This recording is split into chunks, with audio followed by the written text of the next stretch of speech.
នឹងជម្រាបសួរទស្សនិកជនទាំងអស់គ្នាស្វាគមន៍សាជាថ្មីមកកាន់ podcast សារភាព with Miss Secret របស់យើងដែលក្នុងសប្តាហ៍នេះដែរគឺដល់ EP 11ហើយចា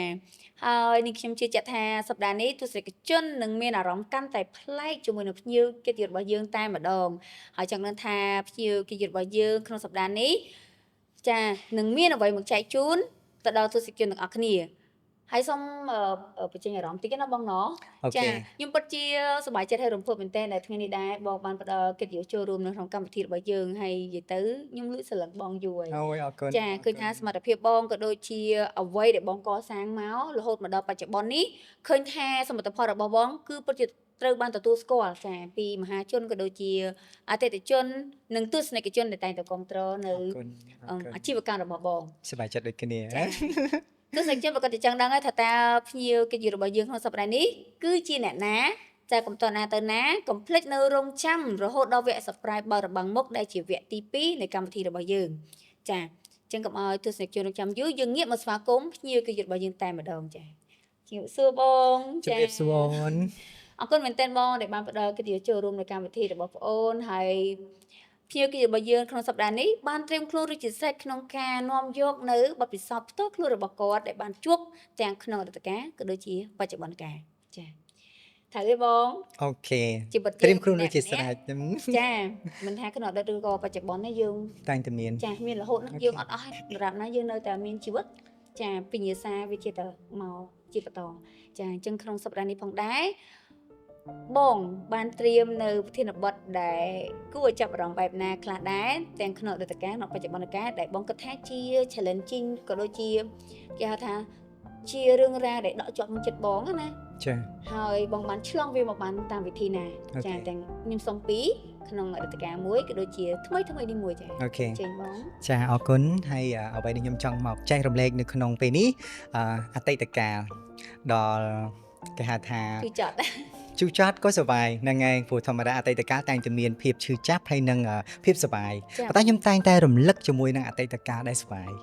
អតីតកាលដែលឈឺចាប់អតីតកាលដែលមិនល្អខ្ញុំតែងតែមិនចង់រំលឹកវាថាមិនរំលឹកវាក៏បានព្រោះដល់ពេលដែលយើងរំលឹកហើយយើងឈឺយើងអត់ចង់រំលឹកអញ្ចឹងយើងចង់រំលឹកតែអ្វីដែលធ្វើឲ្យយើងមានសេចក្តីសុខព្រោះធម្មតាអតីតកាលរឿងដែលយើងកន្លងផុតទៅហើយយើងមិនអាចទៅខាត្រឡប់ទៅវិញធ្វើវាម្ដងទៀតដើម្បីឲ្យវាលុបបាត់នៅអតីតកាលដែលមិនល្អហ្នឹងហើយតើតើនឹងអតីតកាលកាលពីក្មេងកាលពីទូចហ្នឹងគឺតែងតែទទួលបានការលាបខាយឌឺដងឬក៏រើសអើងព្រោះដោយសារយើងក៏អាយុច្រើនដែរហើយឆ្នាំហ្នឹងហើយតកតងនឹងសម័យកាលដែលយើងដឹងក្តីឡើងនៅក្នុងតំបន់យើងនៅក្នុងប្រទេសយើងគិតថាបច្ចុប្បន្នកាលតាក់ទងនឹងការរើសអើងឬក៏អីផ្សេងៗហ្នឹងកាត់បន្ថយច្រើនមែនទែនយើងក៏សប្បាយចិត្តទីនេះត្រឡប់ទៅអតីតកាលដែលកាលពីក្មេងយើងទទួលបានការរើសអើងអំពីអ្នកជិតខាងឬមួយក៏មិត្តភ័ក្តិខ្លះទៅតែធម្មតាមិត្តភ័ក្តិភាគច្រើនគាត់ស្គាល់យើងគាត់អត់សូវទេប៉ុន្តែច្រើនតែទទួលបានការរើសអើងឬក៏ទទួលបានការហាមឃាត់នឹងឲ្យហាម5អំពីអាណាព្យាបាលរបស់ពួកគាត់តែនៅពេលដែលពួកគាត់នៅជាមួយយើងគាត់ no problem អត់មានបញ្ហាជាមួយយើងប៉ុន្តែបែរជាចាស់ទុំរបស់គាត់ហ្នឹងហើយព្រោះធម្មតាគាត់គិតថារៀមច្បងដែលជា LGBTQ កន្លងមកអ្នកខ្លះក៏ល្អអ្នកខ្លះក៏មិនល្អតែវាធ្វើឲ្យអាសាច់រឿងអតីតកាលដែលមិនល្អដូចថារៀមច្បងដែលមិនល្អបែរជាគាត់យកមក sell ទុកនៅក្នុងអារម្មណ៍របស់គាត់ហើយគាត់បារម្ភគាត់ខ្លាចអញ្ចឹងពេលខ្លះគាត់ហាម5អត់ឲ្យកូនគាត់នឹងមកមានភាពស្និទ្ធស្នាលជាមួយយើងពេកទេអញ្ចឹងវាធ្វើឲ្យយើងនឹងគិតថាពេលខ្លះមិត្តភ័ក្តិរបស់យើងអត់បាននិយាយទេប៉ុន្តែពេលខ្លះយើងលឺអំពីអាណាព្យាបាលវិញនៅពេលដែលកូនគាត់ដើរមួយយើងគាត់អត់អីទេតែនៅពេលដែលចាស់ទុំធ្លាប់ឃើញយើងអញ្ចឹងទៅគាត់ថាកុំសិតស្នាលជាមួយកូនគាត់ពេកអញ្ចឹងវាធ្វើឲ្យយើងមានអារម្មណ៍ថាអូយមិនចឹងកូនគាត់ដូចជាអត់អីទេហេតុអីក៏ម៉ាក់គាត់អីចឹងអត់ទេតកតងនឹងទំនាក់ទំនងដែលយើងបានតកតងជាមួយនឹងមិត្តភ័ក្តិរបស់យើងក្តីស្រឡាញ់ដែលយើងបានផ្ដល់ឲ្យគាត់ទូទៅគឺយើងឲ្យដោយមែនតែនហ្នឹងហើយមិត្តភ័ក្តិរបស់យើងក៏គាត់ឲ្យយើងមកមែនតែនម្ដងរហងៃនេះមិត្តភ័ក្តិរបស់ខ្ញុំនឹងនៅតែមែនតែនអញ្ចឹងណាអូខេហើយអតីតកាលដែលយើងគិតថាយើងមិនចង់រំលឹកប៉ុន្តែពេលខ្លះយើងគួរតែរំលឹកដែរ ព្រោះនៅពេលវាជាបទពិសោធន៍ដែលវាធ្វើឲ្យយើងនឹងអាចនឹងរឹងមាំអាចនឹងទទួលបាននៅអ្វីដែលល្អមកដល់បច្ចុប្បន្នវាថាវាមិនល្អអីណាស់ណាតែគ្រាន់តែថាវាល្អសម្រាប់ខ្លួនយើងយើងគាត់អាចយកភាពល្អរបស់យើងណត់ទៅ compare ជាមួយនឹងអ្នកផ្សេងព្រោះអ្នកផ្សេងគាត់ផ្សេងអញ្ចឹងហើយយើងល្អបែបយើងអីចឹងទៅកត្តាដែលធ្វើឲ្យខ្ញុំនឹងឈឺចាប់នៅពេលដែលយើងឮនៅពេលដែលថាចាស់ទុំឬក៏គេហៅថាអីគេអ្នកចិត្តខាងអីចឹងណាហ្នឹងហើយគាត់ថាអញ្ចេះថាអញ្ចោះទៅធ្វើឲ្យយើងគិតថាអូយយើងត្រូវតែស្វែងរកខ្លួនឯងកាលពីទូខ្ញុំចាំថារឿងដែលខ្ញុំពិបាកជាងគេនៅពេលដែលខ្ញុំរៀនដល់ថ្នាក់ទី6ហើយខ្ញុំប្រកបអក្សរអត់ចេះវាជារបៀបបញ្ហាមួយដែលធ្វើឲ្យយើង stress ធ្វើឲ្យយើងនឹងមានអារម្មណ៍ថាខ្លាចសាលាពេលនោះពិបាកមែនទែនចង់និយាយថាធម្មតាថ្នាក់ទី5ទី6ហើយយើងចិត្តចូលដល់អនុវិទ្យាល័យហើយយើងប្រកបដោយថាកជើងបស្អឿនឹងងចេញក្បឿងយើងប្រកបអត់ចេញតែតើតើនឹងព្យញ្ជនៈឬក៏ស្រៈអីយើងចេះប៉ុន្តែអាការផ្គុំឲ្យទៅជាអត្ថបទជាពាក្យអីមួយយើងធ្វើអត់បានជួនមានអារម្មណ៍ថាខឹងខ្លួនឯងមែនទែនដល់ថ្នាក់ពុកខ្ញុំណាកាលពីទូចនៅពេលដែលខ្ញុំមានបងប្រុស2នាក់ដែលគាត់បងខ្ញុំអញ្ចឹងឲ្យតែទំនេរពីការងារពុកខ្ញុំគាត់តែងតែហៅកូនមកបរៀនស្រៈឬក៏ការប្រកបអីចឹងទៅប៉ុន្តែតែខ្ញុំមួយហ្នឹងរៀនមិនចេះប្រកបមិនបានអីមិនត្រូវដល់ថ្នាក់ថ្ងៃមួយគាត់ប្រាប់ថាបើគាត់និយាយរបៀបខឹងផងដូចថាយើងនឹងដូចរុញមិនទៅណាហ្នឹងហើយបែបអប់រំផងខឹងផងគាត់ថាចាក់បាហែងប្រកបអត់ចេះទេគាត់និយាយអញ្ចឹងណាប្រកបអក្សរអត់ចេះទេគាត់នឹងទៅប្រាប់លោកគ្រូឲ្យទម្លាក់ខ្ញុំមកថ្នាក់ក្រោមហ្នឹងហើយខ្ញុំមានអារម្មណ៍ថាអូភ័យមែនតើភ័យខ្លាំងហ្នឹងមិនថាទី1ខ្មាស់គេទី2បាត់បង់មិត្តភ័ក្តិជាទីស្រឡាញ់ពេលដែលយើងរៀនហ្នឹងយើងមានអារម្មណ៍ថាយើងសាងអនុស្សាវរីយ៍ជាមួយមិត្តភ័ក្តិច្រើនណាប៉ុន្តែនៅពេលដែលគាត់និយាយចឹងវាធ្វើឲ្យយើងមានអារម្មណ៍មួយថាអូយតិចខ្ញុំបាត់អ្នកនេះអ្នកនោះអញ្ចឹងណាព្រោះធម្មតាយើងបាននិយាយគ្នាថាអូខេយើងទៅអនុវិទ្យាល័យយើងត្រូវទៅរៀនជាមួយគ្នាឬមួយក៏អីតែនៅពេលដែលអញ្ចឹងទៅមានអារម្មណ៍ថាខ្មាស់គេអូយខ្ញុំត្រូវធ្លាក់មកសាលាក្រមថ្នាក់ក្រមហើយខ្ញុំបាត់បង់មិត្តភ័ក្តិអីចឹងទៅគ្មានទេតែបន្ទាប់ពីថ្ងៃដែលពុកគាត់និយាយចឹងហើយមានអារម្មណ៍ថាខ្លួនឯងនឹងខំប្រឹងអូកខងស្អាតស្អីប្រកបចុះប្រកបឡើងធំមិនខំប្រឹងមែនតើហើយខ្ញុំមានលក្ខណៈពិសេសមួយនៅពេលដែលខ្ញុំអត់ចេះប្រកបខ្ញុំនៅពេលដែលលោកគ្រូឲ្យហៅទៅតាមអានឬក៏ទៅសេអីចឹងពិបាកជាពិសេសគឺហៅតាមអានតគ្នាហ្នឹងហើយនៅពេលដែលយើងអានមកឃ្លៀចឹងទៅដូចថាអត្ថបទមួយនិយាយអំពីសាច់រឿងហើយគាត់អានអ្នកនេះអានបានមកឃ្លៀយើងត្រូវតនៅពេលដែលអានអញ្ចឹងគឺខ្ញុំខំប្រឹងស្ដាប់ព្រោះខ្ញុំអត់ចេះប្រកបទេអញ្ចឹងខ្ញុំត្រូវចាំអញ្ចឹងដូចចាំចម្រៀងអញ្ចឹងចម្រៀងមកឃ្លៀមកកណ្ដងយើងត្រូវចាំទៅគេអានដល់កខងអញ្ចឹងបន្ទាប់ពីចគឺខ្ញុំត្រូវចអញ្ចឹងខ្ញុំត្រូវចាំអញ្ចឹងខ្ញុំអានទៅបានប៉ុន្តែខ្ញុំអត់បានប្រកបអក្សរទេប៉ុន្តែវាជាការចាំអញ្ចឹងខ្ញុំមានអា unique របស់ខ្ញុំមួយនឹងដែរដូចថាខ្ញុំមានអាខួរក្បាលខ្ញុំបកកែចាំអញ្ចឹងខ្ញុំអត់បានអានអក្សរខ្ញុំអត់បានប្រកបទេប៉ុន្តែខ្ញុំបែរជាចាំតែខ្ញុំអានត្រូវនៅអា scenario ដែលគេបានតម្លាក់ឲ្យយើងទៅយើងត្រូវអានព្យាង្គទីប៉ុណ្នេះឃ្លាទីប៉ុណ្ណេះយើងអាចអានបានអញ្ចឹងធ្វើឲ្យយើងមានអារម្មណ៍ថាអូយការរៀនខ្ញុំពិតជាតឹងតែងមែនតឹងតែងកាលពីក្មេងខ្ញុំពិបាករៀនអត់សូវបកកែនិយាយទៅក្នុងមុខវិជ្ជាទាំងអស់ដល់ខ្ញុំបកកែអីជាងគេមួយមុខគត់ដែលខ្ញុំបកកែគឺខ្មែរខ្ញុំអាចសំណេរតែងសេចក្តីឬមួយក៏ស្អីគឺខ្ញុំចេះតែមួយនឹងឯងគណិតរូបវិទ្យាគីមីអីអង់គ្លេសអីក៏អត់ចេះដែរបាទនេះបន្ទាប់ពីយើងផ្ដោតក្នុងការរៀនចាំនៅព្យាង្គអក្សរខ្មែរយើងហើយបងស្រាប់តែខ្លាយមកផ្ទុយវាយើងធ្លាប់ខ្លាចទៅជាសិស្សបកកែផ្នែកនឹងទៅវិញអូខេបកកែតែខ្មែរនឹងមួយមុខគត់ទេចាប់ទុកថាអីគេទេវតាឲ្យជារឿងមួយអ្វីដែលសំខាន់គឺយើងខ្លួនឯងណាខំប្រឹងពេលនោះខំប្រឹងខ្លាចខ្មាស់គេខំប្រឹងប្រឹងអញ្ចឹងទៅពេលលទ្ធផលចុងក្រោយចេះតែខ្មែរហ្នឹងយើងអាចទៅសេយើងអាចអានយើងអាចអីបានហើយអ្វីមួយទៀតដែលយើងគិតថាអតីតកាលដែលយើងចាំខ្ញុំអត់ប្រកាសតាក់ទងនឹងការរៀនសូត្រទេអញ្ចឹងខ្ញុំត្រូវតែប្រាប់ខ្លួនឯងថាអ្វីដែលខ្ញុំអាចយកមកដាក់ខ្លួនបានគឺជំនាញហ្នឹងហើយធម្មតាចំណេះដែលម៉ែបានផ្ដល់ឲ្យហ្នឹងដំបូងខ្ញុំត្រូវឈប់រៀនតាំងពីថ្នាក់ទី10អីនេះដែលខ្ញុំមានបំណងចង់ឈប់រៀនណាព្រោះដោយសារមានអារម្មណ៍ថាដូចមុជជ្រៅទៅមិនឆ្ងាយចង់ឈប់តែម៉ែអត់ឲ្យឈប់ទេម៉ែថារៀនឲ្យចប់ទី12សិនហើយចាំទៅរកអ្វីដែលខ្លួនឯងចង់គាត់អត់ខាត់ទេកូនចង់អីតែធ្វើនឹងចង់តែគាត់សុំឲ្យយើងចប់ទី12សិនហើយខ្ញុំក៏ជួយតាមសំណពរគាត់បន្ទាប់ពីខ្ញុំចប់ទី12ហើយក៏ខ្ញុំទៅស្វែងរកជំនាញផ្នែកសាឡន ចា អូខេខ្ញុំក៏បានទៅរៀនសាឡនតែនៅក្នុងអំឡុងពេលដែលខ្ញុំកំពុងតែរៀនទី19 10 11ហ្នឹងខ្ញុំក៏បានទៅបំពេញនៅជំនាញហ្នឹងបន្ទាប់ពីថ្ងៃទំនេរពីការរៀនខ្ញុំទៅតែងការតាមស្រុកតាមភូមិព្រោះដោយសារមានមីងរបស់ខ្ញុំមានបងស្រីរបស់ខ្ញុំអ្នកសម្អាងការដែរអញ្ចឹងយើងអាចទៅគេហៅថាទទួលយកបទពិសោធន៍អំពីការងារទាំងអស់ហ្នឹងបន្ទាប់ពីយើងមានជំនាញខ្លះហើយយើងតែងតែប្រាប់ខ្លួនឯងថាខ្ញុំត្រូវតែស្វែងរកសាលាណាមួយដែលជាសាលាដែលខ្ញុំស្រឡាញ់ហើយអាចផ្ដល់នូវចំណេះឲ្យខ្ញុំយ៉ាងពិតប្រាកដហ្នឹងហើយពេលហ្នឹងក៏ខ្ញុំបានមករៀននៅសាលានៅទីក្រុងភ្នំពេញដែលជាសាលាមួយដែលមានលោកគ្រូជំនាញហើយក៏មានកេរ្តិ៍ឈ្មោះបោះសម្លេងដែរហើយក៏ធ្វើឲ្យខ្ញុំទទួលបាននៅចំណេះជំនាញមួយហ្នឹងនៅជាប់ខ្លួនហើយធ្វើឲ្យខ្ញុំអាចទទួលបានបទពិសោធន៍ច្រើននៅក្នុងវិស័យbeauty pageant បែបសម្រស់មកផាត់មុខធ្វើសក់អ៊ុតសក់កាត់សក់ហើយសម្អាងការហើយខ្ញុំបានទៅបង្កើតសម្អាងការដោយខ្លួនឯងបន្ទាប់ពីខ្ញុំបានសន្សំនៅចំណេះជំនាញហ្នឹងមកអញ្ចឹងបាទខ្ញុំចង់ត្រឡប់ទៅវិញថាអូខេអតីតកាលដែលធ្វើឲ្យខ្ញុំនឹងមិនអាចបំភ្លេចបានហ្នឹងគឺវាជាការរើសអើងអំពីភេទរបស់យើងហ្នឹងហើយធ្វើឲ្យយើងនឹងគិតថាកត្តាដែលកុំឲ្យគេរើសអើងខ្ញុំតែងតែប្រាប់ខ្លួនឯងថាគឺចំណេះជំនាញហើយនឹងបង្កើនសមត្ថភាពផលិតលុយឲ្យបានខ្លួនឯងនេះហើយដែលធ្វើឲ្យយើងនឹងមិនអាចគេមើលងាយយើងបានមិនថាប្រុសមិនថាស្រីទេបើគាត់ស្អាតបើគាត់ល្អប៉ុន្តែបើគាត់អត់មានចំណេះជំនាញហើយអត់មានសមត្ថភាពដើម្បីផលិតលុយខ្ញុំជឿថាគាត់ក៏ត្រូវគេមើលងាយដូច LGBTQ ដែរអញ្ចឹង LGBTQ ឬមួយក៏ស្រីពិតប្រុសពិតអ្វីដែលសំខាន់ខ្ញុំចង់ផ្ដាំទៅ LGBT នឹងតែម្ដងបើអត់ចង់ឲ្យគេមើលងាយបើអត់ចង់ឲ្យទទួលបានការប្រមាថយើងត្រូវតែស្វែងរកចំណេះជំនាញហើយបង្កើនសមត្ថភាពផលិតលុយនៅពេលនោះហើយសង្គមគេនឹងឲ្យតម្លៃយើងគេនឹងចាប់ផ្ដើមស្គាល់យើងហើយយើងក៏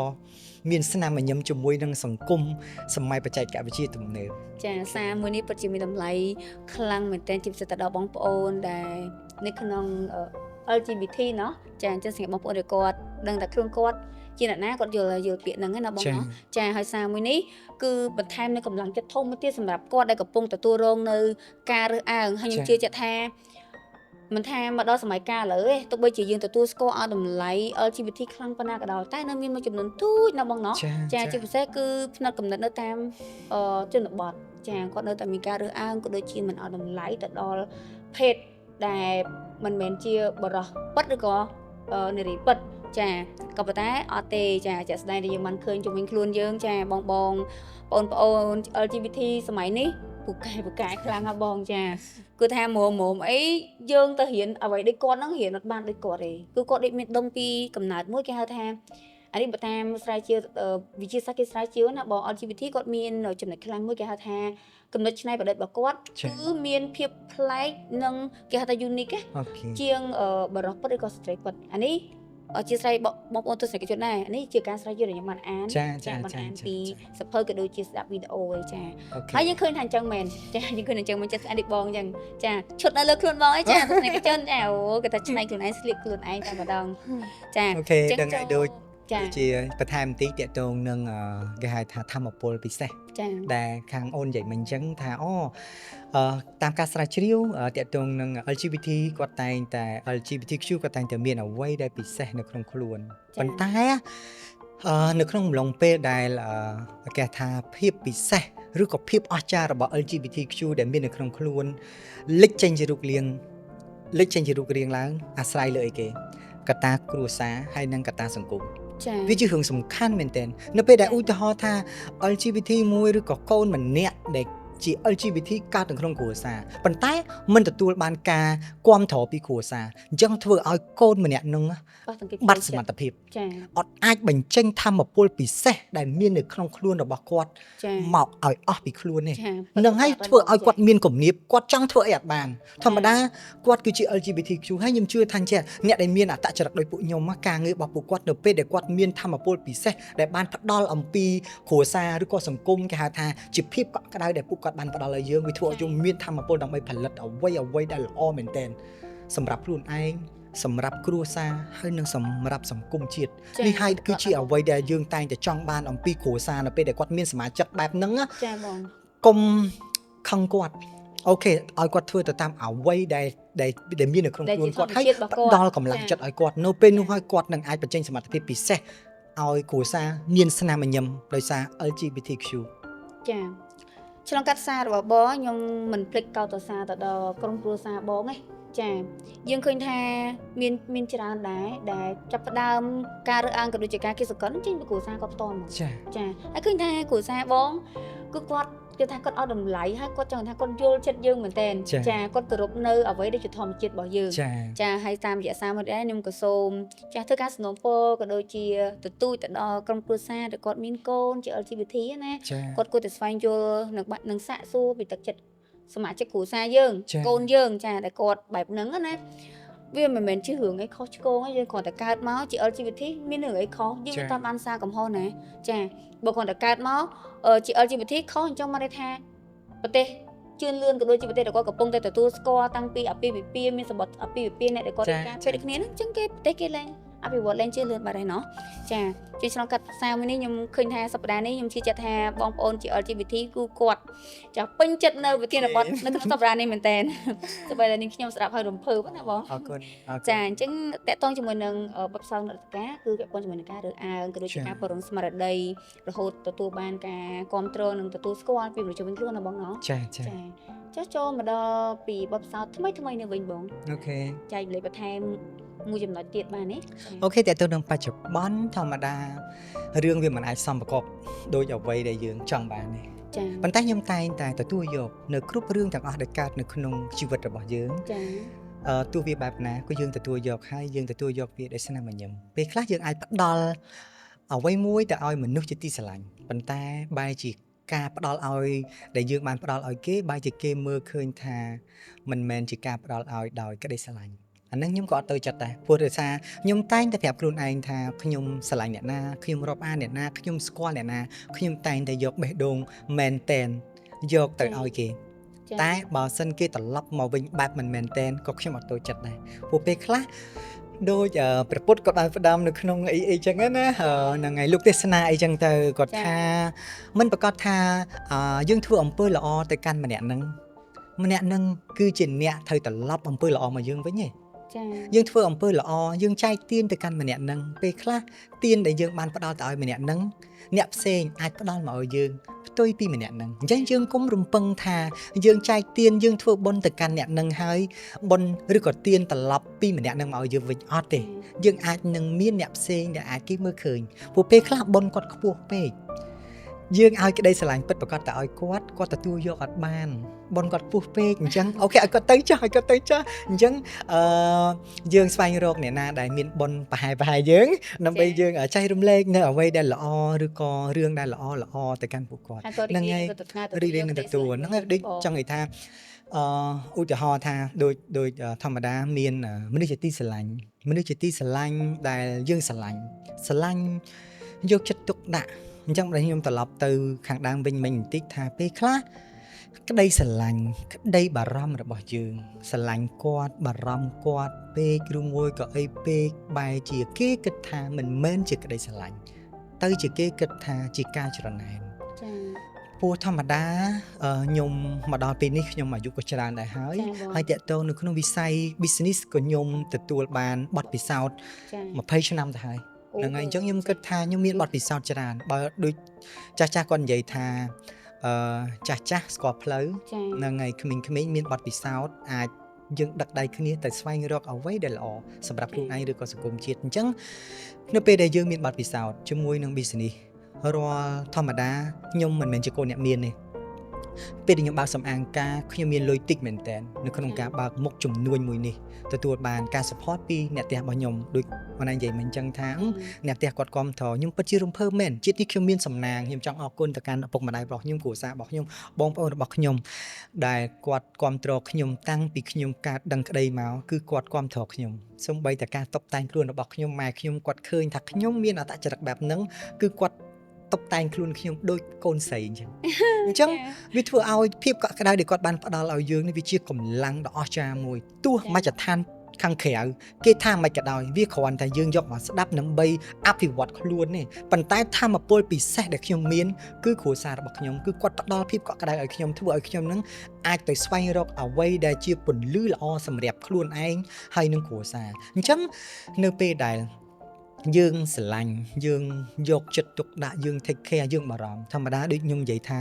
យើងមានបទពិសោធន៍ច្រើនហើយតាក់ទងនឹង business តាក់ទងនឹងការស្គាល់ជាមួយនឹងសង្គមឬក៏មនុស្សច្រើនមែនទែនចាយើងបារម្ភយើងព្រួយ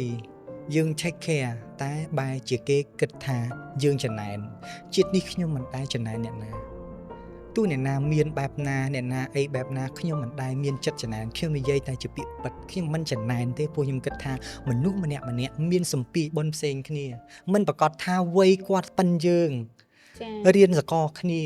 គាត់បើកមុខរបរដូចយើងហេតុអីក៏គាត់ល្អជាងយើងហេតុអីក៏គាត់ក្រោមយើងហេតុអីអ្នកនោះវ័យប៉ិនខ្ញុំទេគេទៅអនុបណ្ឌិតគេទៅមន្ត្រីរាជការអត់ទេព្រោះសម្ពាធបុណ្យមនុស្សផ្សេងគ្នាបុណ្យបូករួមជាមួយនឹងការខំប្រឹងចាសម្ពាធបុណ្យផ្សេងគ្នាហើយចំណេះជំនាញរបស់ពួកគាត់ផ្សេងគ្នាពេលខ្លះដូចខ្ញុំនិយាយថាយើងបារម្ភបែរជាគេគិតថាយើងចំណែនខ្ញុំមិនបានចំណែនទេគ្រាន់តែថាសេចក្តីបារម្ភរបស់យើងចង់ឲ្យគាត់នឹងចេះស្គាល់អំពីខ្លួនឯងថាតើសមត្ថភាពរបស់យើងបែបណាតើយើងគួរអាចផលិតលុយបាននៅក្នុងកម្រិតណាមិនមែនយើងចេះតែចង់បានឲ្យលើសពីសមត្ថភាពរបស់យើងទេពេលខ្លះគេមើលឃើញថាយើងជាអ្នកមានណាជារឿងរបស់គេព្រោះវាជាការមើលឃើញរបស់គេតែអ្វីដែលសំខាន់សូមកុំឲ្យខ្លួនឯងមើលឃើញខ្លួនឯងដូចគេមើលឃើញព្រោះខ្លួនឯងគឺជាអ្នកដឹងថាតើខ្លួនឯងមានពិតឬក៏មិនពិតគេមើលឃើញគេគ្រាន់តែឃើញទេពេលខ្លះឧទាហរណ៍ថាយើងធ្វើការយើងរកស៊ីយើងដើរលេងយើងទៅញ៉ាំអ្នកខ្លះគាត់ចេះចាយជាមួយនឹងបច្ចុប្បន្នភាពរបស់គាត់អញ្ចឹងគាត់មិនមែនជាអ្នកមានទេប៉ុន្តែគាត់អាចចាយជាមួយនៅអ្វីដែលគាត់គិតថា not អត់ចាំអតីតអត់ចាំអនាគតកាលទេដូចខ្ញុំតែងតែប្រាប់កូនចៅឬមួយក៏មិត្តភក្តិជាទីស្រឡាញ់អីថារស់នៅ not focus អនាគតពេកយើងគួរតែ focus ជាមួយបច្ចុប្បន្នប៉ុន្តែកញ្ចប់ត្រៀមសម្រាប់អនាគតគឺយើងត្រូវតែត្រៀមឲ្យតាក់ទងនឹងការឈឺឬមួយក៏សម្រាប់ទៅ build business របស់យើងឬមួយក៏អីមួយឬក៏បញ្ហាសង្គមអីបែបអីដូចយើងឧទាហរណ៍ថា COVID មកឬក៏បញ្ហាសង្គ្រាមឬមួយក៏អីអានេះហើយដែលយើងត្រូវត្រៀមកញ្ចប់សម្រាប់អនាគតប៉ុន្តែយើងក៏កុំត្រៀមឲ្យវាលើសពីបច្ចុប្បន្នពេកដែរខ្ញុំចង់ឲ្យអ្នកទាំងអស់គ្នាដែលមានការងារមានមុខរបរមានអីយើងត្រូវតែចាយជាមួយបច្ចុប្បន្នកាលយើងរកស៊ីខ្លះទៅយើងត្រូវតែដើរលេងខ្លះទៅយើងត្រូវញ៉ាំរបស់អីដែលយើងចង់ញ៉ាំយើងគួរតែតុបតែងខ្លួនឲ្យស្អាតនៅអ្វីដែលយើងអាចមានសមត្ថភាពដែលអាចតុបតែងបានហើយយើងគួរតែមានពេលវេលាចាយទៅលើឪពុកម្ដាយពួកពេលខ្លះដូចខ្ញុំអញ្ចឹងមករកស៊ីនៅភ្នំពេញបងប្អូនមកភ្នំពេញទាំងអស់ពុកម៉ែនៅស្រុកតែមានបងនៅចិត្តគាត់ដែរអីចឹងទៅប៉ុន្តែតាក់ទងនឹងពេលវេលាដែលយើងអាចផ្ដល់ឲ្យគាត់ព្រោះពេលខ្លះយើងរវល់មែនតើអញ្ចឹងរវល់នឹងការងាររវល់នឹងអីហើយក៏យើងមានបង្អែមឲ្យខ្លួនឯងហើយបង្អែមខ្ទិះស្ករឲ្យច្រើនគឺឪពុកម្ដាយហ្នឹងហើយយើងត្រូវតែកុំភ្លេចបន្ទានឬក៏កម្មវិធីអីផ្សេងយើងអាចបើមានលទ្ធភាពជាកញ្ចប់ថវិកាមួយត្រៀមឲ្យគាត់ដែលថាគាត់ចាស់ហើយអញ្ចឹងទៅបន្តិចបន្តួចក៏បានដែរព្រោះធម្មតាគាត់ចាស់ហើយគាត់មិនដឹងទៅរកស៊ីអីអញ្ចឹងទៅហ្នឹងហើយអញ្ចឹងយើងគួរតែចាយជាមួយនឹងបច្ចុប្បន្នកាលយើង take care ជាមួយនឹងអ្នកមានគុណមនុស្សជាទីស្រឡាញ់ហើយបើគេមិនស្រឡាញ់យើងដូចយើងស្រឡាញ់គេក៏កុំខឹងគេដែរយ៉ាងអីចឹងណាអូខេហ្នឹងហើយអញ្ចឹងអ្វីដែលខ្ញុំចង់ប្រាប់តាក់ទងនឹងបច្ចុប្បន្នកាលនៅពេលដែលយើងរាប់អានអ្នកណាម្នាក់ដោយក្តីស្រឡាញ់ពិតប្រាកដគេមើលឃើញថាมันពិតប្រាកដក៏ជារឿងរបស់គេគ្រាន់តែខ្ញុំមិនតូចចិត្តទេហើយយើងគិតថានៅពេលដែលយើងមើលឃើញជាមួយនឹងសាច់រឿងដែលអត់សប្បាយចិត្តអត់ល្អខ្ញុំអត់ចង់មើលហើយក៏ខ្ញុំអត់ចង់ឃើញដែរមិនមែនថាយើងស្អប់គេអីប៉ុន្តែនៅពេលដែលយើងឃើញអ្វីមួយដែលបណ្ដាលឲ្យចិត្តយើងអត់សប្បាយចិត្តខ្ញុំតែងតែអត់ចង់ឃើញលើកទី1នៅក្នុងសង្ឃថាក្នុងឆាកជីវិតខ្ញុំកម្រ social media ទៅធ្វើរឿងអីដែលឲ្យគេឃើញថាអូយើងអញ្ចឹងចុះហើយព្រោះធម្មតាដូចច្បាប់ស្រីអញ្ចឹងភ្លើងនៅខាងក្នុងកំណំទៅខាងក្រៅហើយតកតងនឹង បណ្ដាញសង្គមនឹងបើយើងអាចលាក់បានយើងអាចលាក់ទៅគ្មានអ្នកណាគេសប្បាយចិត្តឬមួយក៏បារម្ភយើងក្រៅអំពីគ្រួសារយើងនៅពេលដែលយើងមានបញ្ហាអញ្ចឹងបញ្ហាពេលខ្លះយើងក៏កុំបង្ហាញនៅលើបណ្ដាញសង្គមនឹងច្រើនពេកដែរយូរម្ដងអីណាតែ everything គ្រប់ពេលខ្លះវាធ្វើឲ្យខ្លួនឯងនឹងដូចបង្ហាញអំពីចំណុចខ្សោយទៅគេហើយបាត់ភាពបាត់ឯកជនភាពរបស់ខ្លួនឯងហ្នឹងហើយអញ្ចឹងបានខ្ញុំចង់និយាយថាអូខេអញ្ចឹងយើងគួរតែបង្ហាញនៅអ្វីដែលសប្បាយចិត្តឬមួយក៏បទពិសោធន៍ដែលល្អហើយដូចនិយាយទឹកមិនអញ្ចឹងថាឃើញអីដែលមិនល្អខ្ញុំតែងតែអូសចោលហ្មងទៅឧទាហរណ៍ថាឃើញរបស់ហ្នឹងហើយឃើញឧទាហរណ៍ថាឃើញម្នាក់ហ្នឹងចាស់ឧទាហរណ៍ណាម្នាក់ហ្នឹងវាធ្វើឲ្យយើងហ្នឹងអត់សប្បាយចិត្តឬមួយក៏ប៉ះពាល់ផ្លូវអារម្មណ៍យើងតិចតួចអីចឹងទៅអូខេអញ្ចឹងខ្ញុំអូនអ្នកឯងចេញសិនអញ្ចឹង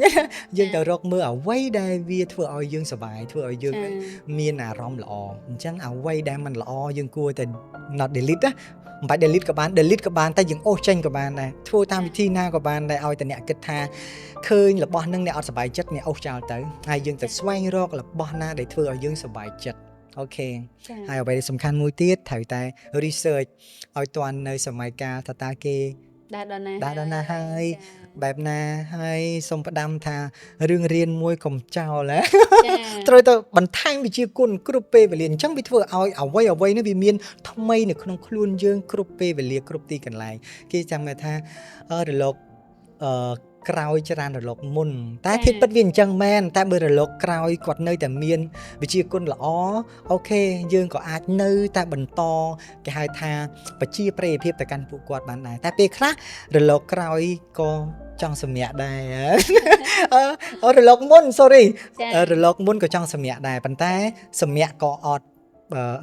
បិទវាហ្មងណាព្រោះពេលខ្លះក្មេងៗក៏គាត់ត្រូវការបត់ពិសោធន៍ពីពួកយើងអញ្ចឹងខ្ញុំតែងតែបើកចិត្តឲ្យទូលាយជាមួយនឹងការចែករំលែកបទពិសោធន៍ឧទាហរណ៍សូម្បីតែខ្ញុំមានវិស័យសម្អាងការដូចគ្នាខ្ញុំមានអ្នកសម្អាងការនៅក្នុងស្រុកខ្មែរគាត់នឹងដឹងថានុបដែលនៃសម្អាងការមាន unique មួយដែលនុបដែលនៃតែងតែមានគឺការស្លៀកសម្លៀកបំពាក់បែបសម្លុយបែបក្បិននៅក្នុងទម្រង់អាពាហ៍ពិពាហ៍បែបពួកគាត់គិតថាស្រស់ស្អាតតែមានអ្នកស្អាតដែរតែគាត់ថាខ្ញុំស្អាតបែបយើងចឹងទៅប៉ុន្តែទទួលបានចំណាប់អារម្មណ៍ពីមិត្តរួមវិស័យច្រើនហើយខ្ញុំអត់យកវាទៅទេរាល់ឆ្នាំខ្ញុំតែងតែមានយុទ្ធនាការនៅក្នុងការបង្រៀនស្លៀកសម្លុយបុរាណខ្មែរដោយឥតគិតថ្លៃមួយឆ្នាំខ្ញុំធ្វើម្ដងថ្ងៃខួបកំណើតរបស់ខ្ញុំអាចផ្ដល់ឲ្យទៅកាន់មនុស្សជាទីស្រឡាញ់នៅក្នុងចំណេះជំនាញដែលខ្ញុំមាននៅក្នុងខ្លួនមកយកមកខ្ញុំរៀនអត់យកលុយទេមួយវគ្គអាចបាន100នាក់ជាងវគ្គខ្លះក៏200នាក់ទៅតាម team work ដែលយើងអាចទទួលបានទៅតាមពេលវេលាអញ្ចឹងខ្ញុំមានផ្នែកកំណត់ថាខ្ញុំស្លាប់ទៅខ្ញុំអត់ទៅប៉ុន្តែខ្ញុំស្លាប់ទៅខ្ញុំបានយកចំណេះជំនាញទាំងអស់ហ្នឹងទៅប៉ុន្តែខ្ញុំចង់រក្សានៅចំណេះជំនាញទាំងអស់ហ្នឹងទៅកាន់ទំពាំងរបស់កម្ពុជាដែលតែងតែអភិរក្សជាមួយនឹងជំនាញមួយហ្នឹងអញ្ចឹង50ឆ្នាំ100ឆ្នាំទៅមុខទៀតការតុបតែងខ្លួនបែបបុរាណនៅក្នុងទម្រង់អាពាហ៍ពិពាហ៍វាជាឯកសារទៅឲ្យក្មេងៗជំនាន់ក្រោយអូខេនេះហើយគឺជាបំណងប្រាថ្នារបស់ខ្ញុំតែងតែចង់ឲ្យមានរូបភាពបែបហ្នឹងបន្សល់ជាឯកសារចាឃើញថាការចែករំលែករបស់ភ្ញៀវកិត្តិយសរបស់យើងនៅក្នុងសប្តាហ៍នេះគឺពិតជាមានតម្លៃមែនទែនបងហើយការចែករំលែករបស់គាត់ទៅកាន់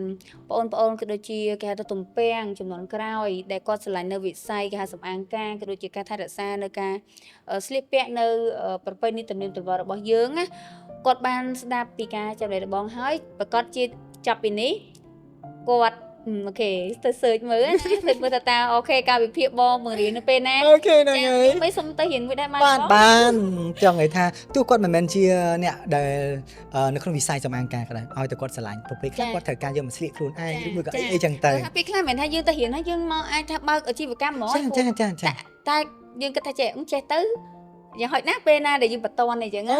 យើងអាចចេះស្លៀកឲ្យខ្លួនឯងចេះស្លៀកឲ្យកូនចៅយើងអីចឹងចាអញ្ចឹងទស្សនិកជនទាំងអស់គ្នាឃើញថាការចែករំលែកពីបទពិសោធន៍នៅបច្ចុប្បន្នកាលរបស់បងគឺពាក់ព័ន្ធជាមួយនឹងការផ្ដល់នូវក្តីស្រឡាញ់អស់ពីចិត្តរបស់យើងទៅកាន់មនុស្សជាទីស្រឡាញ់ក៏ដូចជាមនុស្សជុំវិញខ្លួនយើងដោយមិនទាមទារការតបស្នងហើយមួយទៀតបើសិនជាយើងឲ្យហើយគេមិន គេថាគេមិនស្រឡាញ់យើងវិញណាដូចបងបានលើកឡើងចាមិនបាច់ខឹងមិនអន់ចិត្តឲ្យយើងឲ្យបើយើងឲ្យតែក្តីស្រឡាញ់ជាយើងឲ្យហើយគឺយើងសប្បាយចិត្តទេណាបងណោះចាមិនប្រកាសថាតើតែគេឲ្យវិញមិនយើងសប្បាយចិត្តទេព្រោះពេលដែលយើងឲ្យយើងសប្បាយចិត្តបាត់ហើយអារម្មណ៍អ្នកឲ្យណាខ្ញុំជឿចិត្តថាពិសេសជាងអ្នកទទួលចាទោះជាគេទាំងអស់គ្នាឃើញថាវគ្គទី1របស់យើងក៏បានទៅដល់ទីបញ្ចប់ហើយបងក៏ប៉ុន្តែកុំតណាទៅណានៅសល់មួយវគ្គទៀតដែលជាវគ្គពិសេសហើយគឺជាវគ្គ surprise របស់មុខភ្ញៀវគេរបស់យើងទាំងអស់គ្នាចាមុនហ្នឹងលឺទៅសំឡេងហ៎ទស្សនិកជនក៏ទស្សទាយមិនទេប៉ុន្តែឃើញថាសំឡេងក៏ដូចជាសមត្ថភាពរបស់បងប្រហែលជាអ្នកជាអ្នកគាំទ្ររបស់បងគេបានទស្សទាយដឹងហើយអញ្ចឹងតោះកុំឲ្យកាត់ពេលយូរទៅជួបគ្នានៅវគ្គទី2ដែលជាវគ្គ surprise របស់មុខ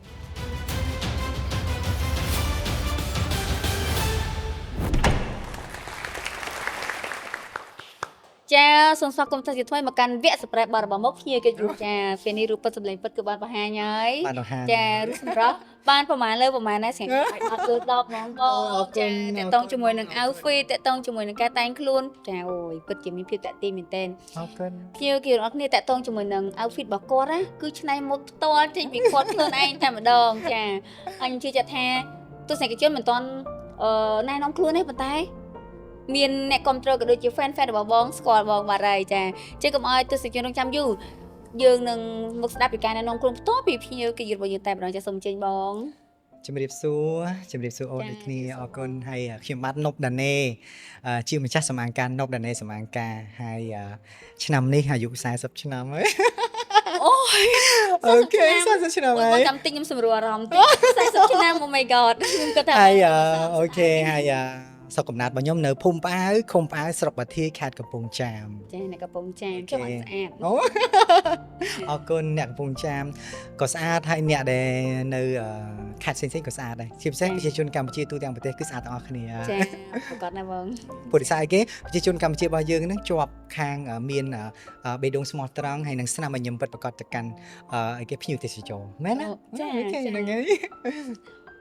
ចាអញ្ចឹងបងតេតតងជាមួយនឹងវគ្គ surprise របស់មុខនេះផងដែរក្រៅពីការណែនាំខ្លួនពីអត្តសញ្ញាណពិតប្រាកដរបស់បងយើងក៏មានជាការប្រគល់នៅវេទិកាទាំងមូលជូនទៅបងតែម្ដងក្នុងការធ្វើការអរគុណក៏ដូចសុំទោសទៅកាន់ចាអ្នកណាក៏ដូចជាមនុស្សពិសេសណាដែលបងចង់ធ្វើការអរគុណក៏ដូចជាសុំទោសចាអញ្ចឹងព្រឹត្តិកម្មនេះខ្ញុំប្រគល់ជូនបងដាច់តែម្ដងអូខេអរគុណសម្រាប់ពេលវេលាមួយនេះអូខេជាដំបូងខ្ញុំចង់លើកជាមួយនឹងការសុំទោសទៅចាស់ហ្នឹងហើយអរគុណចាំវគ្គក្រោយអូខេណាសុំទោសខ្ញុំចង់សុំទោសទៅកាន់មនុស្សទាំងអស់ដែលខ្ញុំបានមានបទពិសោធន៍មានទំនាក់ទំនងកន្លងមកពួកពេលខ្លះខ្ញុំអត់ដឹងទេថាតើខ្ញុំបានសាងនៅកំហុសអីខ្លះទៅកាន់ពួកគាត់អញ្ចឹងបើសិនខ្ញុំបានសាងកំហុសដោយអចេតនាទៅកាន់ពួកគាត់គឺខ្ញុំពិតជាសុំទោសហើយ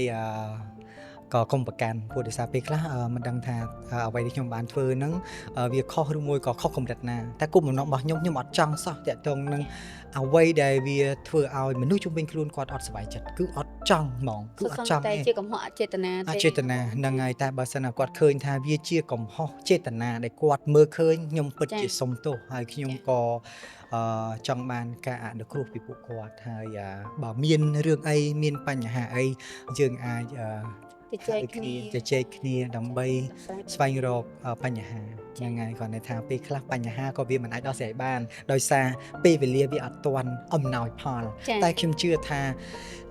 ទុកឲ្យយូរតិចទៀតពេលវេលាអាចនឹងព្យាបាលបញ្ហាទាំងអស់នោះអញ្ចឹងរាល់កំហុសខុសឆ្គងដែលខ្ញុំមានដោយអចេតនាសូមកុំប្រកែប្រកាន់ខ្ញុំហើយពេលវេលាអាចនឹងធ្វើឲ្យយើងអាចជជែកគ្នាបានអូខេអញ្ចឹងអ្វីដែលខ្ញុំចង់សុំទោសគឺសុំទោសទៅកាន់មនុស្សទាំងអស់ដែលខ្ញុំធ្លាប់មានអនុស្សាវរីយ៍ធ្លាប់បានជួបធ្លាប់បាននិយាយបើយើងអត់ធ្លាប់ជួបអត់ធ្លាប់និយាយយើងអត់ដឹងទេថាកំហុសនឹងវាលេចចេញមកតែបើយើងបានជួបយើងបាននិយាយយើងបានប្រតិបត្តិជាមួយគ្នាខ្ញុំជឿថាអាចនឹងខុសតិចឬច្រើនយើងអាចថាមានកំហុសជាមួយគ្នាដោយអត់ដឹងខ្លួនចាដោយគេចាស់ឆ្នាំនិយាយថាអញ្ចឹងបើយើងជាមនុស្សមិនខ្វះទេអ្នកស្រឡាញ់ហើយក៏មិនខ្វះដែរអ្នកស្អប់គាត់តែងតែនិយាយថាព្រះពុទ្ធដែលជារូបសំណាក់ដែលយើងតែងតែគោរពបូជាវត្តមានរបស់ ព្រះពុទ្ធនៅក្នុងវត្តទេចាស់ ចា៎ គាត់អត់ដែរនិយាយទេគាត់នៅតែក្នុងវត្តទេណានៅមានអ្នកស្អប់ទៅចោះទម្រាំតែកូនមាត់ប្រពេកប្រប៉ោចមិនខ្វះទេអ្នកស្អប់មិនខ្វះទេអ្នកស្រឡាញ់អញ្ចឹងណាអញ្ចឹងបានយើងគិតថាអូខេអញ្ចឹងបើដោយអចេតនាសូមគុំប្រកែប្រកាន់អូខេហើយប្រធានបទទី2គឺការអរគុណ ចា៎ ជាដំបូងខ្ញុំបាទនៅប្រណេខ្ញុំចង់អរគុណទៅកាន់ឪពុកម្ដាយរបស់ខ្ញុំ ចា៎ គឺជាព្រះរស់របស់ខ្ញុំ ចា៎ ដែលនៅក្នុងដំបូលផ្ទះដ៏ល្អរបស់ខ្ញុំដែលគាត់បានផ្ដល់អ្វីគ្រប់យ៉ាងភ្លាមដំបូងគឺផ្ដល់កាយសម្បទាដ៏គ្រប់គ្រាន់ ចា៎ ដែលម៉ែតែនិយាយថាកូនខ្ញុំកូនម៉ែស្អាតណាស់ ចា៎ កូនម៉ែស្អាតណាស់ហើយគាត់ថាជា ស្អាត នៅពេលដែល មែនតែបង នៅពេលដែលគាត់ឃើញឮសំឡេងញ៉ាកូនគាត់យំគាត់ចាប់ផ្ដើមមើលកាយសម្បទាថាតើកូនរបស់គាត់មានអ្វីគ្រប់យ៉ាងនៅ ចា៎ នៅពេលដែលគាត់ទទួលបាននៅអ្វីគ្រប់យ៉ាងដែលគាត់គិតថាជាក្តីសម័យរបស់គាត់តែកូនគាត់កើតមកមានដៃមានជើងមានមុខមានអីគ្រប់គ្រាន់ហើយ ចា៎ អូខេវាជាសេចក្តីសុខរបស់គាត់មួយហើយអញ្ចឹងចង់និយាយថាអរគុណគាត់ដែលគាត់អាចគេហៅថាឲ្យយើងមានសម្រស់ស្រស់ស្អាត មានអីគ្រប់គ្រាន់ហើយគាត់អាចផ្ដល់ចំណេះជំនាញអ្វីទៅតាមចិត្តដែលកូនចង់គាត់អត់ដែរហាមគាត់ទេខ្ញុំចង់អរគុណទៅកាន់គ្រួសាររបស់ខ្ញុំតែងតែ support តែងតែគាំទ្រតែងតែផ្ដល់ក្តីស្រឡាញ់ពិតប្រាកដមកឲ្យខ្ញុំធ្វើឲ្យខ្ញុំមានថាមពលអាចរស់នៅដល់រាល់ថ្ងៃហើយអាចធ្វើអ្វីដែលជាខ្លួនឯងវាជាថាមពលដ៏អស្ចារ្យមួយដែលគាត់បានផ្ដល់មកឲ្យខ្ញុំឪពុកម្ដាយរបស់ខ្ញុំគ្រួសាររបស់ខ្ញុំហ្នឹងហើយមួយទៀតក៏ចង់អរគុណមកកាន់ខ្លួនឯងចាអរគុណខ្លួនឯងចាកុំភ្លេចអរគុណលោកឯងចាសូម្បីតែ អរគុណខ្លួនឯង ចាកុំភ្លេចអរគុណខ្លួន ចា ឯង ដំបូងអរគុណលោកឪពុកអ្នកម្ដាយហើយគ្រួសារហើយបន្តមកទៀតអរគុណខ្លួនឯងដែលខ្លួនឯងទទួលបានបទពិសោធន៍ច្រើនមែនទែននៅក្នុងសង្គមមួយនេះនៅក្នុងជីវិតមួយនេះយើងមកដល់អាយុប៉ុណ្នេះហើយពិតជាច្រើនមែនច្រើនលើសលប់ប៉ុន្តែដូចខ្ញុំនិយាយថារឿងល្អយកវាមកដាក់ក្នុងខ្លួនរំលឹកដើម្បីបង្កើតស្នាមញញឹមជីវិតរឿងមិនល្អលុបចោលផ្ទាត់ចេញអូសឲ្យផុតព្រោះយើងអត់ចង់រំលឹករឿងដែលមិនល្អអញ្ចឹងអរគុណខ្លួនឯងដែលអាចធ្វើឲ្យខ្លួនឯងនឹងមានស្នាមញញឹមមកដល់រាល់ថ្ងៃហ្នឹងហើយមានមុខរបរមានមនុស្សជាទីស្រឡាញ់ជុំវិញខ្លួនគឺខ្លួនឯងដែលអាចបង្កើនទំនាក់ទំនងការទូតដើម្បីឲ្យខ្លួនឯងនឹងអាចស្គាល់អ្នកនេះអាចមានសំណាងបានធ្វើការជាមួយអ្នកនេះជាមួយអ្នកនោះឲ្យធ្វើឲ្យខ្លួនឯងទទួលបានបទពិសោធន៍មួយដែលយើងគិតថាពេលខ្លះយើងមិនរំពឹងថាហេតុអីក៏ខ្ញុំមានសំណាងបានទៅធ្វើការមួយនឹងទៅជួបអ្នកនេះទៅជួបអ្នកនោះទៅជួបអ្នកនោះយើងគិតថាកត្តាអីគេគឺកត្តាខ្លួនឯងចា៎បើខ្លួនឯងមិនបង្កើនសមត្ថភាពមិនបង្កើនទំនាក់ទំនងគឺខ្លួនឯងអត់បានស្គាល់នៅអ្វីដែលខ្លួនឯងចង់ស្គាល់អត់អាចទៅជួបបុគ្គលដែលយើងចង់ជួបបានទេប៉ុន្តែនៅក្នុងអំឡុងពេលដែលយើងមានសមត្ថភាពឬក៏ចំណេះជំនាញហើយអ្វីដែលសំខាន់មួយទៀតនោះគឺទំនាក់ទំនងបែបលក្ខណៈថាយើងត្រូវថាឲ្យតម្លៃគ្នាទោះគាត់មានឋានៈបែបណាវ័យគាត់ប៉ុណ្ណាចាស់គាត់អ្នកមានឬក៏អ្នកក្រឬក៏អត់យ៉ាងណាយើងត្រូវតែឲ្យតម្លៃគាត់ព្រោះមនុស្សមានតម្លៃរៀងខ្លួនយើងមិនអាចអត់អ្នកសម្អាតទីក្រុងបានទេហើយយើងក៏មិនអាចអត់អ្នកសម្អាតបង្គន់អនាម័យហើយយើងក៏មិនអាចអត់បុគ្គលពិសេសដែលល្អយើងមិនអាចអត់អ្នកចម្រៀងយើងមិនអាចអត់អ្នកភ្លេងយើងមិនអាចអត់អ្នករៀបឆាកយើងមិនអាចអត់អីធម្មតានៅក្នុងជីវិតមួយនេះយើងត្រូវការគ្នាទាំងអស់អញ្ចឹងយើងត្រូវតែត្រកងគ្នាទាំងអស់គ្រប់វិស័យអញ្ចឹងវិស័យរបស់ខ្ញុំបែបណាយើងត្រូវតែតកងអូខេហើយមួយទៀតចង់អរគុណទៅកាន់មិត្តភ័ក្តិរបស់ខ្ញុំពិសេសមែនតើសុផលណាថាបានខ្ញុំមានមិត្តភ័ក្តិដែលជិតស្និទ្ធបំផុតមិនជាច្រើនទេគ្រាន់តែថាមានសុផលដែលគាត់នៅក្បែរយើងគ្រប់ពេលវេលាគ្រប់ទីកន្លែងគ្រប់កលៈទេសៈហើយយើងផលកាត់ដេរហ្នឹងហើយសុផលកាត់ដេរហើយយើងមានមិត្តភ័ក្តិផ្សេងទៀតគ្រាន់តែថាធម្មតាមិនមែនថាយើងនិយាយអញ្ចឹងយើងលំអៀងស្រឡាញ់មិត្តភ័ក្តិមិនស្មើគ្នាប៉ុន្តែធម្មតាដូចនិយាយអញ្ចឹងមិត្តភ័ក្តិវាមានមិត្តភ័ក្តិខ្លះដែលយើងអាចចែករំលែកអាចហែកបេះដូងឲ្យគ្នាព្រោះពេលមិត្តភ័ក្តិខ្លះយើងបានចែករំលែកតើសេចក្តីសប្បាយឬក៏បទពិសោធន៍ជីវិតតិចតួចតែមិត្តភ័ក្តិខ្លះมันជាច្រើននេះខ្ញុំជឿថាមនុស្សគ្រប់គ្នាมันមានអ្នកដែលយើងអាចហែកបេះដូងច្រើនពេកទេម្នាក់ឬក៏ពីរនាក់ទៅចោះអញ្ចឹងណាព្រោះពេលខ្លះយើងអាចថាម្នាក់នេះយើងដឹងថាអារម្មណ៍ក្តីស្រឡាញ់តើគួរចែករំលែកកម្រិតណាគ គួរចែករំលែកសាច់រឿងអីទៅកាន់គាត់តើអ្នកនេះយើងគួរចែករំលែករឿងអីអ្នកនោះយើងគួរចែករំលែករឿងអីអញ្ចឹងខ្ញុំចង់និយាយថានៅពេលដែលសុផលនៅពេលដែលខ្ញុំសប្បាយខ្ញុំសប្បាយ10ខ្ញុំអាចចែករំលែកក្តីសប្បាយទៅកាន់មនុស្សដែលគាត់ស្រឡាញ់យើងមែនតើណាអញ្ចឹងវាធ្វើឲ្យសេចក្តីសប្បាយដំណឹងល្អរបស់យើងនឹងគុណនឹង10វាស្មើនឹង100ធម្មតាយើងមានដំណឹងល្អតែម្នាក់ឯងហ្នឹងតែនៅពេលយើងអត់បានចែករំលែកទៅកាន់មនុស្សជាទីស្រឡាញ់អីចឹងទៅវាធ្វើឲ្យដំណឹងល្អនោះដូចបានតែ10អាមិនទៀតវាអត់អស់ចិត្តទេតែនៅពេលដែលយើងបានចែករំលែកទៅកាន់មនុស្សដែលគាត់ស្រឡាញ់យើងមែនតើណាធ្វើឲ្យក្តីសប្បាយក្តីល្អហ្នឹងគុណនឹង10ហ្នឹងហើយនៅពេលដែលយើងមានវិបត្តិ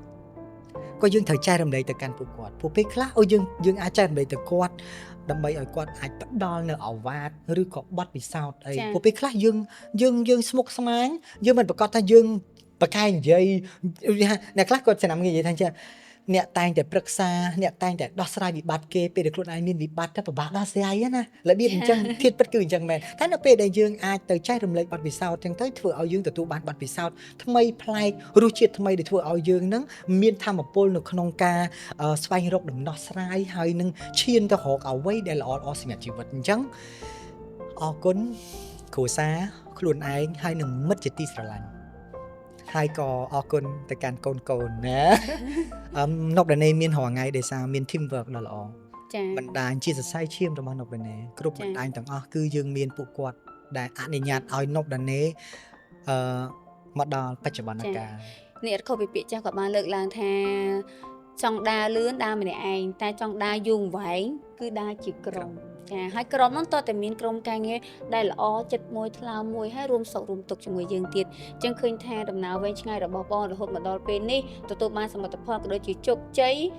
ដោយសពថ្ងៃនេះក៏ដោយសារតែកត្តាបងខ្លួនឯងកត្តាគ្រួសារហើយមួយទៀតគឺក្រុមការងារល្អនឹងតែម្ដងចាហើយមួយទៀតចង់បន្ថែមដែរកតាគ្រួសារកតាខ្លួនឯងកតាជុំវិញខ្លួនអ្វីដែលសំខាន់ណាខ្ញុំឃើញថាយើងកើតនៅក្នុងយុគសម័យមួយនេះកតាសង្គមគឺជាកតាសំខាន់មែនទែនដែលយើងកើតតនៅក្នុងសម័យកាលមួយនេះខ្ញុំគិតថាគេហៅថាអាណាព្យាបាលដ៏ល្អមែនទែនគាត់តែងតែមើលឃើញពីទុក្ខលំបាកពីភាពរងារបស់ពួកយើងអញ្ចឹងគាត់នៅក្នុងសម័យកាលមួយនេះយើងឃើញថាកាត់បន្ថយច្រើនមែនទែនជាមួយនឹងការរើសអើងខ្ញុំពិតជាសប្បាយចិត្តដែលខ្ញុំមានសំណាងដែលខ្ញុំកើតជាកូនខ្មែរហើយខ្ញុំកើតនៅក្នុងសម័យកាលមួយនេះដែលទទួលបានភាពកក់ក្ដៅពីថ្នាក់ដឹកនាំខ្ញុំពិតជាអរគុណមែនទែនបើថ្នាក់ដឹកនាំគាត់អត់ផ្ដល់ភាពកក់ក្ដៅមកឲ្យយើងក៏អត់មានធម៌ពលពិសេសដើម្បីផលិតអ្វីដែលល្អសម្រាប់ខ្លួនឯងសម្រាប់គ្រួសារហើយនឹងក៏សម្រាប់សង្គមដែរខ្ញុំតែងតែនិយាយថាលើសពីអាហារ3ពេលបន្ទាប់ពីខ្លួនឯងហើយនឹងអ្នកផ្ទះគឺចំណែកដែលខ្ញុំត្រូវតែគឺសង្គមនៅពេលដែលជាតិគាត់ត្រូវការអ្វីមួយនៅក្នុងវិស័យដែលខ្ញុំមានឧទាហរណ៍ថាលោកគ្រូពេទ្យគេអាចព្យាបាលអ្នកនេះអ្នកនោះលោកគ្រូគេអាចចែករំលែកចំណេះដឹងហើយក្នុងនាមយើងជាប្រជាជននៅក្នុងសង្គមមួយនឹងដែលសួរថាយើងចេះចំណេះជំនាញអីនៅក្នុងខ្លួនផ្នែកសម្លៀកបំពាក់អញ្ចឹងឲ្យតែជាតិគាត់ត្រូវការតាក់ទងអីដែលជាចំណេះជំនាញដែលមាននៅក្នុងដៃរបស់ខ្ញុំត្រូវការឈុតជំនាន់ SEA Games Para Games កម្មវិធីជាតិបែបណាអូខេស្នើមកនុកដានេមានពេលវេលាមានធនធានដែលអាចផលិតឲ្យបានខ្ញុំតែងតែចូលរួមមិនដែលអវត្តមានទេគ្រាន់តែថាតិចនឹងច្រើនគឺខ្ញុំត្រូវតែចូលរួមព្រោះដោយសារយើងកើតមកនៅក្នុងផែនដីមួយនេះអញ្ចឹងយើងត្រូវតែផលិតអ្វីសម្រាប់ផែនដីកម្ពុជារបស់យើងឲ្យល្អចាបើន័យថាយើងឲ្យតែមានឆន្ទៈមួយគេហៅថាស្រឡាញ់ផ្ដាល់ឲ្យដឹងគុណចាអញ្ចឹងការដឹងគុណមិនមែនដឹងគុណជាមួយតែខ្លួនឯងឪពុកម្ដាយឬក៏មនុស្សជុំវិញខ្លួនទេការដឹងគុណទៅដល់ទឹកដីចាគឺជារឿងមួយដែលមិនរើសថាត្រូវតែភេទនេះភេទនោះឬក៏ចាស់ឬក៏ក្មេងគ្រាន់យើងកើតងាមកពុតនៅលើផែនដីមួយហ្នឹងបើន័យថាយើងចំពាក់គុណទឹកដីមួយហ្នឹងហើយចាអញ្ចឹងយើងត្រូវរក្សាជំហរមួយមនសិការមួយជាកូនខ្មែរក៏ដូចជាអ្នកខ្លះគាត់ដូចថាសញ្ជាតិមានសញ្ជាតិខ្មែរដែរកូនកាត់អីអញ្ចឹងណាបងចាឲ្យតែយើងថាមានសញ្ជាតិមួយហ្នឹង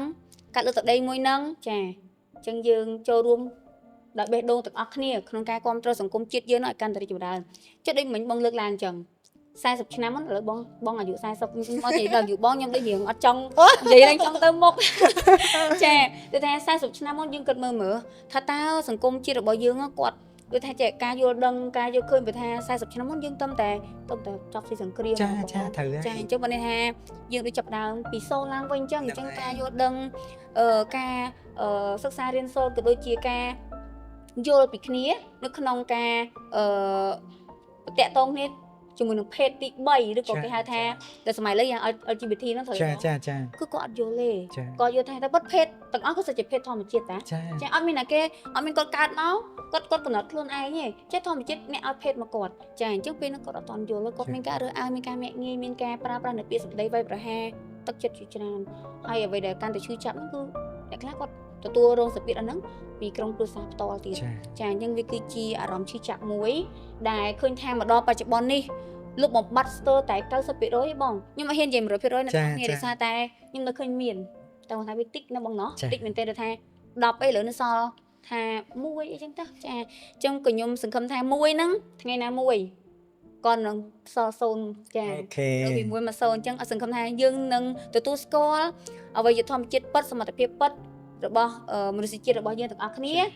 ចារហូតដល់ 100% ចាទស្សនិកជនក៏ដូចជាប្រិយមិត្តដែលកំពុងតែតាមដានទស្សនានៅកម្មវិធី podcast សារពាក្យវិទ្យាសាស្ត្ររបស់យើងនៅក្នុងសប្តាហ៍នេះ EP 11ក៏បានឈានមកដល់ទីបញ្ចប់ចាហើយខ្ញុំសង្ឃឹមថាប្រធានបទក៏ដូចជាបទពិសោធន៍ចំណេះជំនាញដែលបងណប់ដាណេបានយកមកចែកជូនទៅដល់ទស្សនិកជនក្នុងសប្តាហ៍នេះគឺជាស្ពានចាស្ពានថ្មីមួយទៀតដែលជួយចាជាកម្លាំងចិត្តក៏ដូចជាទុនជីវិតទៅដល់ទស្សនិកជន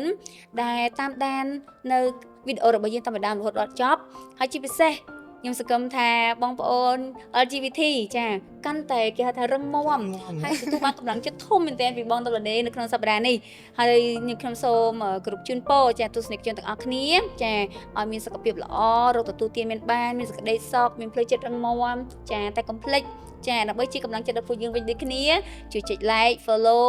នៅ platform របស់យើងមាន Facebook TikTok ហើយនិង YouTube ចាអញ្ចឹង podcast សារភាពវិទ្យាសាស្ត្រ EP 11សូមអរគុណនិងសូមជម្រាបលា